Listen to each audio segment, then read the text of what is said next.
What are some examples of advanced technology from science fiction? Story 1. This is the Star Trek Heisenberg compensator. Some viewers were quick to point out that the Heisenberg uncertainty principle, the rule that states it's impossible to know the position and motion of a particle at the same time, which would make disassembling and reassembling something at the atomic level impossible, made teleporters an unrealistic concept when they were introduced in Star Trek. To sidestep this problem and ensure its scripted mention, an author came up with the Heisenberg compensator. Very well, thank you, was their reaction when asked how the equipment worked. Story 2, Shields protects both the ship and the wearer's body from Dune. I could see them in my head the moment I read about them in the 1965 book since, I had seen them in so many special effects. The author Frank Herbert, on the other hand, had only imagined and described them in his own mind, among the earliest images of it that were widely seen. Another part of the series are the hunter-seeker drones. The idea of a remotely controlled flying drone is one that I am familiar with from science fiction and current reality, but I couldn't have imagined this in 1965. Story 3. It has been a long time since I read Player of Games by Ian M. Banks, but I remember enjoying the slap drones in that novel. The story takes place in a futuristic society with an abundance of resources where murder is punishable by slap drones. To make sure you don't do it again, an exceedingly courteous and clever machine armed with a range of advanced non-lethal weapons will literally follow you around everywhere you go. You will no longer be invited to parties, which is a form of punishment. Simple, yet exquisite. Story 4. The most cutting-edge stuff that manages to have intriguing constraints is my favorite. My favorite is Wellstone from Will McCarthy's Queendom of Saul series. It's programmable and can change all of its chemical properties save its mass. It's about as dense as styrofoam, and shape. For this reason, it is possible to convert portions of a Wellstone house into any number of solid-state machines, including wood, glass, steel, and more. It's more akin to the fantastical nanotech that appeared frequently in early 2000s literature, but with enough realism to pass off as nearly technologically sophisticated rather than magical. This is such a great example of sci-fi done right, that sweet spot where imagination pushes past what we can do today. But the rules are grounded enough that it feels like you could almost touch it. Wellstone is fascinating because it isn't limitless magic, it has constraints. It can mimic any material, but it can't change its mass. That one limitation instantly makes it feel like a technology you could see evolving from something real, like advanced nanotech or programmable matter. Story 5, the science fiction staple, the Universal Constructor Bay, can now be a reality thanks to technological advancements in nanotechnology. With enough resources sent into the bay, one may essentially disassemble and reassemble anything down to the molecular or atomic level. While the idea and its implementation did lead to some disturbing outcomes, such as the dissection of a live being into its component parts, very few people considered the most fruitful uses for such a system. To begin, how about we transform all of London and New York's pollution into diamonds? Story 6. The Holtzman shields in Dune are great. Their effects on the environment are so grounded in realism. Although they are impermeable to projectiles, they allow air to pass through depending on their speed. Thus, bladed weapons are once again the standard, and projectile weapons are essentially rendered obsolete. Because of shields, combatants must alter their speed for defensive maneuvers, while offensive lunges must be slower in order to penetrate the shield. Story 7. The Culture series features slap drones. Big AI brains are running a post-scarcity techno-anarchy. They do not engage in savage practices like incarcerating individuals for their transgressions. Snarky robots imposing ironic, kinda Taoist poetic retribution is more their style, or maybe they're not into punishment at all. If you intend to cause harm to others, they will dispatch a drone to trail you, disrupt your plans, alert others, thwart your attacks, and overall stop you in your tracks. It is permissible to knock you out if it is absolutely essential to ensure that the person you are about to harm can escape. Story 8. Ancient Giants from 2001. Utilities fog according to H. Hall at Stores. For more on this, particularly in regards to building a functional holodeck, go to Hall, J. Stores, July 5th, 2001. Utility fog, the stuff that dreams are made of. Technology that extends human lifespan. In a riveting adaptation of this idea, the book Pandora's Star by Peter Hamilton depicts a wealthy family that takes out a mortgage to fund rejuvenation treatments every few decades. Although it lacked the advanced medical technology of the culture, it was depicted in a manner that resembled how our society could adjust to such a profound transformation. Systems for immediate communication, such as ansibles or similar subspace technologies. The interconnectedness of the web is something we take for granted, but when humanity expands into space, the impact of the speed limit on communication between faraway colonies and ships will be profound. Friendly AI intelligent beings with enhanced cognitive abilities. Things could go wrong, but in my favorite stories, we've managed to overcome obstacles and come out even better. Story 9, Recalling Empty Transporters. Is anyone else with me? Empty. The book's details elude me, but its main points were that there were enormous gray cubes that folded space and time, and that entering one side allowed you to exit another empty cube. As soon as you touched your foot on this world, you jumped to another. For some reason, the idea of teleportation has always made me feel like I've died every time you disassemble my molecules and send them hurtling through space. Even if a carbon duplicate emerged, the real me has long since passed away, and the new guy is nothing more than a carbon copy of me. Delays causing numerous MEs to arrive on the teleport platform or getting locked in a pattern wouldn't be an issue if this weren't the case. In that case, it would indicate that the moment they uttered energize and transferred my atoms to another location, I, myself, and any soul I may have, would have perished. An MT cube, on the other hand, folds space and time, making it more like a Stargate than a transporter. You can walk through it from here to any place. Nobody needs to break you down to your atomic components because you're still you. The transporter is the one thing that bothers me about the Star Trek canon. Story 10. For whatever reason, the holographic communicator that DS9 introduced for a couple of episodes seemed hilarious to me. Despite its lack of narrative value, it remained operational after the Defiant systems were destroyed. What made it even funnier was that once they appeared on the holographic projector, everyone stood up. One of the guys Sisko spoke to even made the observation that Sisko seemed to be sitting on his bridge, because he was usually seated. For what reason was everyone else standing up? Then it vanished without a trace, and its resurgence wasn't discussed until Discovery. True to form. That's an incredibly unnecessary means of communicating. This is such a classic Star Trek quirk, introducing some wildly advanced piece of tech, making a big deal out of it for a few episodes, and then just never using it again. The DS9 holographic communicator was exactly that. It looked cool, but you're absolutely right. Once you think about it, it's hilariously impractical. Everyone pops up full size, suddenly forced to stand awkwardly, while the other person is lounging comfortably in their chair. Instant power imbalance. Story 11. I would like Nexus from the Nexus trilogy, but I haven't heard anything about it. Envision a mesh network formed by injectable facilities that runs software and enables direct wireless communication from your mind. Ask Google anything. It won't even need you to lift a finger. Communicating with another person allows them to feel exactly what you're feeling by sharing your innermost thoughts, feelings, and emotions. An incredible technique for learning a variety of physical skills, music, martial arts, etc., would be to have someone film their movements and then replay them with your body. You have the ability to capture and transmit in real time whatever your senses perceive. You could train your brain to do things like block pain signals, improve your sleep quality, regulate your metabolism, produce endorphins, and much more. Story 12. The Half-Life. Two-gravity gun is, in my opinion, one of the most impressive sci-fi weapons and tools ever seen. It would be awesome to play with an energy field that could take up objects of tremendous bulk and then throw them a decent distance. The Inception machine, which lets users enter a shared dream by linking their minds, is an intriguing concept, but I doubt it will ever be a reality.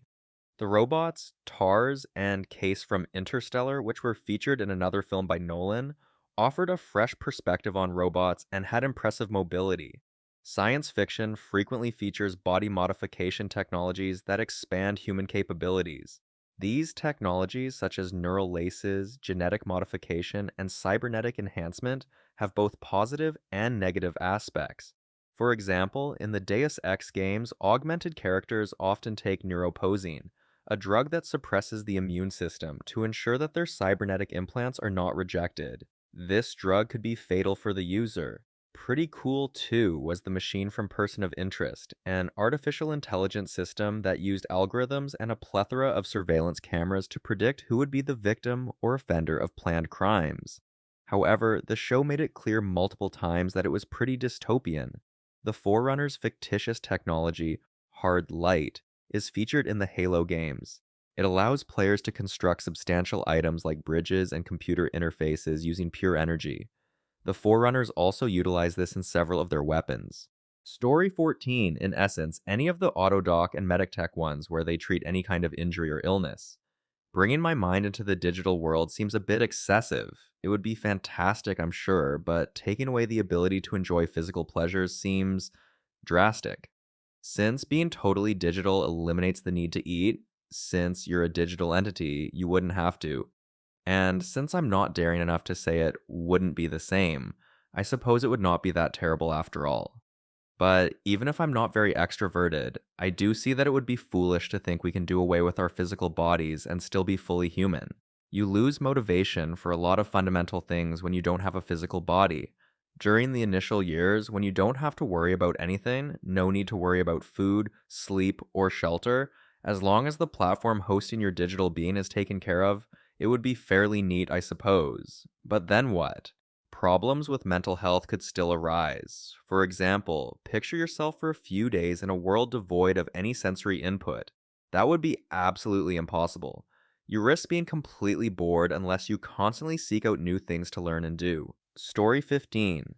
If you try to leave the solar system with malicious intentions, you're ended mid-transit in James Alan Gardner's book series, which features interstellar travel.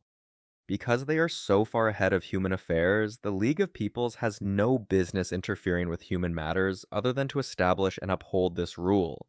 This series is just delightful. As the rules, social and physical, are constantly different from Earth, they are consistently consistent and thoughtfully crafted, so they make sense. This is because the murder mysteries take place on other planets in the galaxy.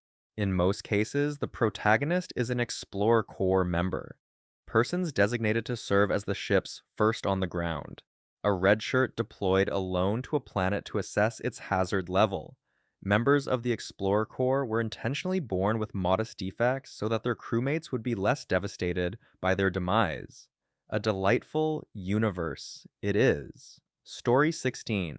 The Night's Dawn trilogy by Peter F. Hamilton introduced the concept of neural nanonics, a type of implant technology for the brain that operates on a nanoscale. The brains that get the implants are able to communicate, retrieve information, and use other functions made possible by external computers and networks. These devices do not take away users' ability to think or move freely, but they can include software that, when activated, can give them powers they wouldn't have naturally, depending on the implant's complexity, which varies with model and price, just like modern smartphones and computers. Neural nanonics is one of those sci-fi ideas that feels just close enough to reality to be thrilling and unsettling. The concept hits on everything we're already edging toward today: brain-computer interfaces, wearable AI, instant access to knowledge. Hamilton just pushes it to its logical endpoint. Instead of reaching for your phone, your brain is the phone. Story 17. Killer vehicles from the Killing Star with a relativistic twist. Many light years distant, an extraterrestrial race that is hostile to humans sends tiny ships attacking planets that are inhabited by humans. Aside from the necessary fuel and targeting programs, these ships are devoid of any cargo. They gradually gain speed until they attain relativistic velocities. Upon entering the solar system, the spacecraft disassemble into smaller modules, with some reducing their speed significantly. Earth, Mars, and Jupiter are all subject to this onslaught of pure kinetic energy as they spin around us. After the onslaught, the story picks up with what little of civilization is left. Story 18. The Time Machine from the third installment of Back to the Future. Were you to offer a flying train to everyone? Although I enjoy time travel, I doubt I would venture further back in time than the 1970s. I would, however, pick up a jar of Wendy's classic BBQ sauce. The new recipe has an excessive amount of sugar, and the serving size is ridiculously tiny. It would likely take me till 2004 to receive it, what with my birth year and all, and the fact that I would have to visit a certain store to avoid encounters with my relatives. I may even go by the Kmart I frequented when I was a kid. Since the store is so large, I could easily navigate to a different aisle if I happened to encounter someone I knew while shopping. Story 19. Take a moment to relax. E.g., windows made with future-proof glass that is already in use throughout many years, along with a breathtaking panorama of nature, mountains, sunny beaches, urban areas, or anything else you might imagine. This glass is designed for structures on other barren planets where the constant view of the outside terrain would drive any inhabitants insane. It is thick, about 1 foot thick, and treated so that light and the view are held within. When an electrical stimulus is applied, the view is slowly released, a process that could take decades, permitting the viewer to witness events that transpired centuries ago, as if shown on a television screen in the here and now. Story 20. At one point, Douglas Adams brought up a ridiculous FTL ship system. Aside from bad news, which follows its own set of rules, nothing travels faster than light. One such race hails from Archintufel Minor, the Hengefreel. Since bad news is believed to be able to travel faster than light, this race attempted to construct spacecraft propelled by it. But the plan quickly fell through because the ships were met with hostility wherever they docked. Story 21. Stacks created by altered carbon. The current state of affairs makes it seem like a nightmarish future governed by the rich is all but certain. Therefore, I'd rather not dwell on it. However, exchanging bodies? Generate an identical twin and implant your consciousness into it to help others who have been hurt or born with abnormalities. How about we avoid the 13-hour plane ride and just hop in a borrowed car? Altered carbon stacks are such a brilliant and terrifying concept because they take one of humanity's deepest wishes, cheating death, fixing broken bodies, and show just how messy it would get once power and money enter the picture. The idea of consciousness as something portable, slipping into a new body like a car rental, has these incredible, almost utopian applications. Imagine curing paralysis, replacing a damaged body, or giving someone a chance at a completely new life. And, as you said, even something as trivial as skipping a 13-hour flight could be solved instantly. Story 22. Transporters that can be utilized to go around the planet in a couple of seconds. There was also that technology from an old movie that could clone your pet after they died, fixing all their ailments and making them younger, but not changing their memories or anything else, so they could theoretically live forever. As someone who relies on a service dog, the second one would be a godsend. Story 23. One of the most sophisticated fictional AIs is Lieutenant Commander Data from Star Trek: The Next Generation. Built in the 2330S by Dr. Noonien Soong, he is an android of the Soong type. His completely positronic brain grants him awareness, logic, emotion in due time, creativity, and ethical judgment, qualities that elevate him above the status of a mere machine. In many ways, Data's intelligence surpasses that of humans. Complex analysis, strategic planning, and decision-making require a fraction of the time it would take humans due to its computational speed, memory capacity, and sensory precision. As witnessed in numerous episodes and films of TNG, the character's pursuit of human understanding, his endeavors to experience emotion, build personal relationships, and delve into art, humor, and ethics is what truly captivates viewers. Story 24. Star Trek's warp drive. Propulsion that is faster than light. Star Trek starships were able to travel faster than light thanks to the warp drive, one of the most renowned fictional technologies. Using dilithium crystals as mediators, the warp core creates a matter-antimatter reaction, which in turn channels energetic plasma into warp coils, creating a warp field.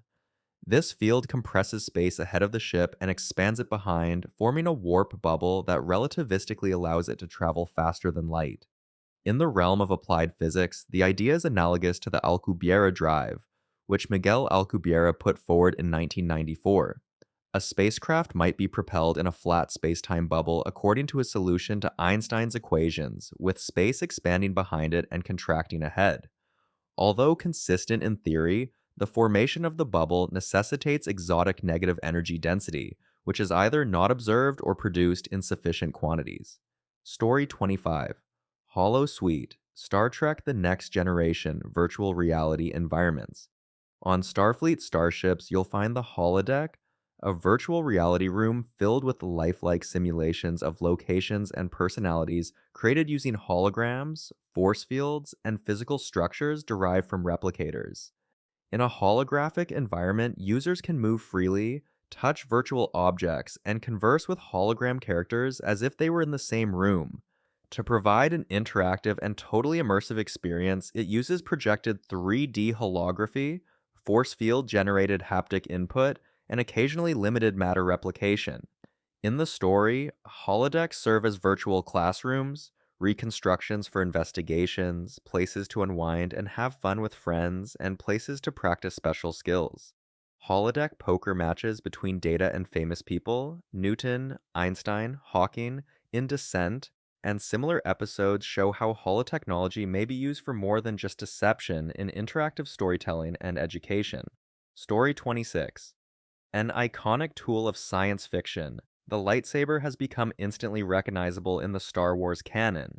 According to the description, it's a weapon that uses a magnetic field to contain a pure plasma blade that is emitted from the hilt. The blade can effortlessly cut, burn, and melt through most substances, making it both a weapon and a tool, unlike any sword or traditional energy weapon. A rare kyber crystal used in its manufacture directs energy into the coherent blade.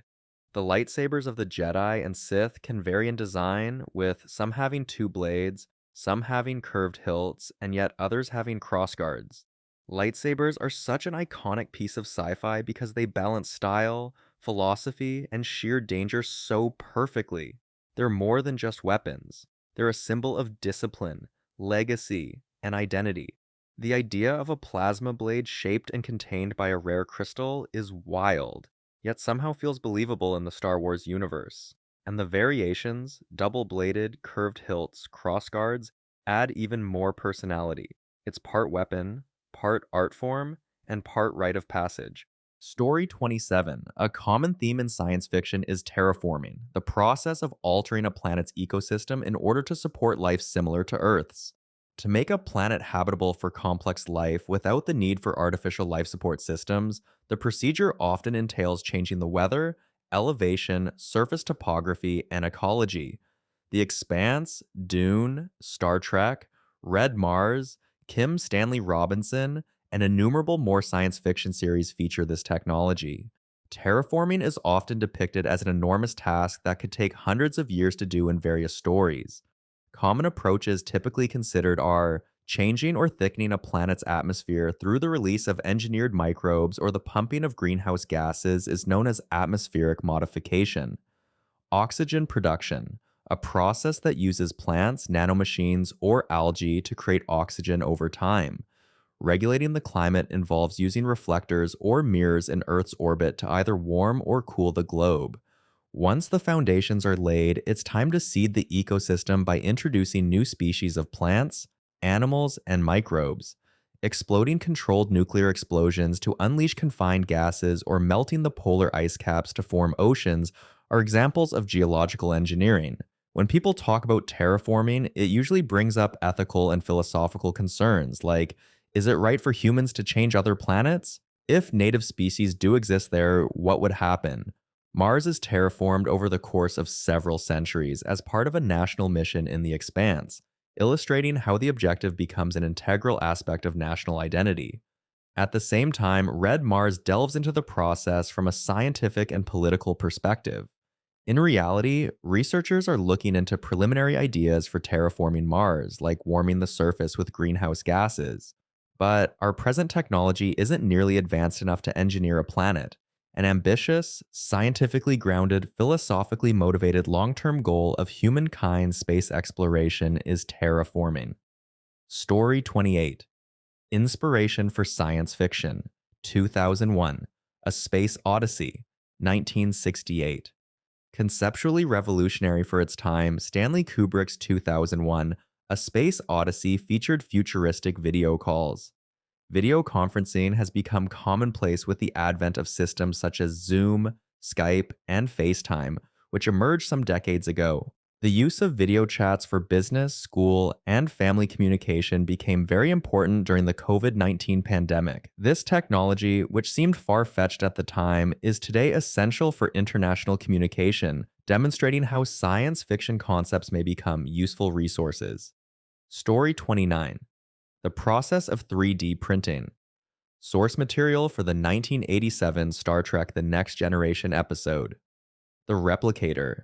3D printers today are conceptually similar to the replicator from Star Trek, which could manufacture objects in an instant. 3D printing has changed the industrial game, but we still can't make food or complicated machines at the touch of a button. 3D printing enables mass customization and quick manufacturing of previously unimaginable goods, including food, housing, medical gadgets, and prostheses. Additionally, researchers are looking on bioprinting, a technique that could revolutionize healthcare by using 3D printers to produce human tissues. Story 30. Solar Panels, the science fiction novel Reason by Isaac Asimov, 1941. Modern solar panels, which draw inspiration from Asimov's solar-powered space stations, are an essential component of sustainable energy solutions. Solar power is powering everything from houses to spacecraft, paving the way for a more sustainable future. For a very long time, science fiction has served as a haven for creative types, a place where they can test the limits of what is thought to be possible and find inspiration for future innovations. Smartphones, drones, voice assistants, and autonomous cars are all examples of modern technology that were originally imagined in fiction and have now come to fruition. These developments bring to light an important fact, that the ability to imagine and the ability to create are inseparable qualities of the human species.